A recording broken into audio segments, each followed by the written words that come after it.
It's really important that you can connect the concepts of decimals and fractions to understand that they really are saying the same thing. It's just, are you choosing to use decimal notation or are you using fraction notation? It's two different types of notation. I'll have students say, oh, I like decimals, but I hate fractions. I'm like, oh, that's interesting, because they really are like the same thing. So I'm hoping on this video you'll be able to see, don't overthink it. They really are one and the same. So if you can do one, you can do the other. So the first thing we're going to do, the first examples, is we're going to convert the decimals to fractions. So decimal to fraction.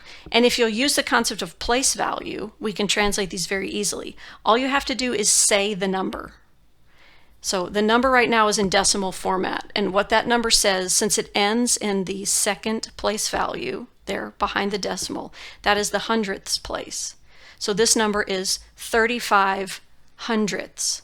So if you're going to write it as a fraction, you just write 35 hundredths in fraction form. So you go 35 hundredths.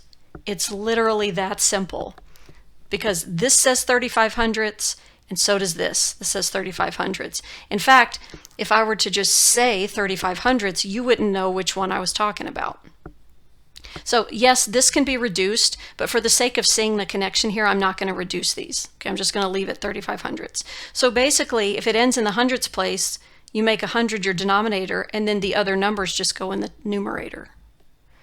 Let's try that here.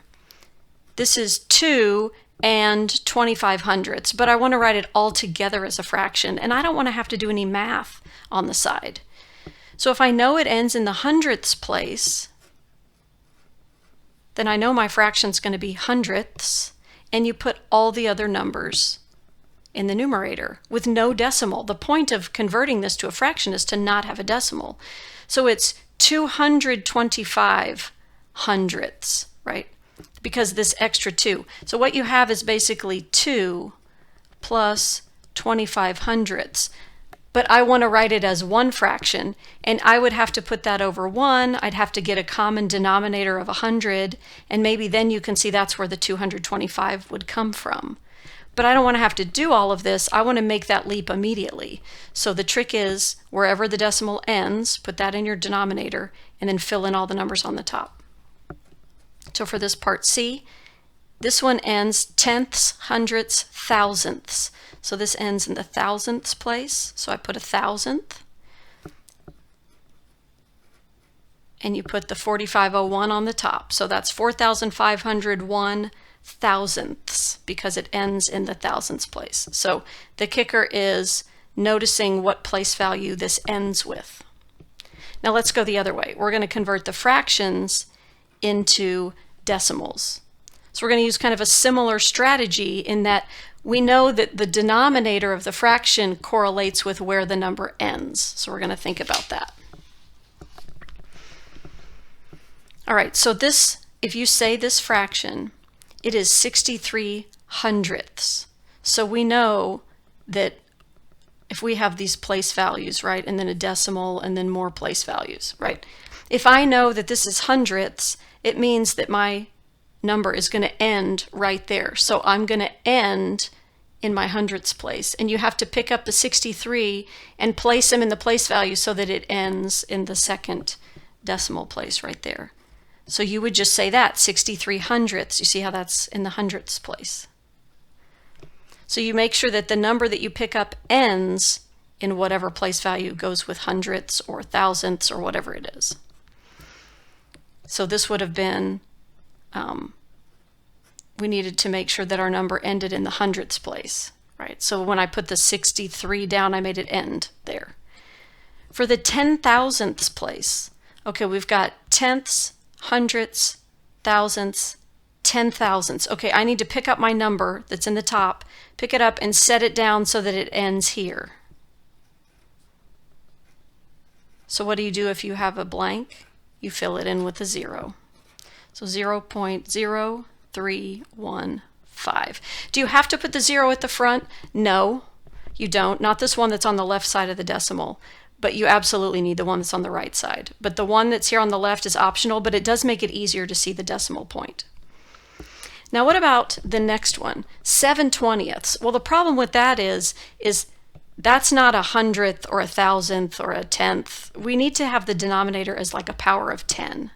So we need to create an equivalent fraction. So let's blow this fraction up so that it has 100 in the denominator. So think about, what would you multiply by to get 100? Well, you could multiply by 5.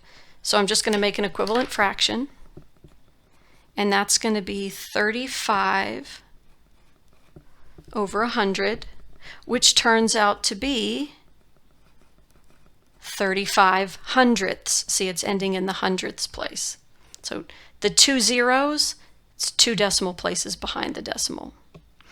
This has, the B had 4 zeros, 4 numbers behind the decimal.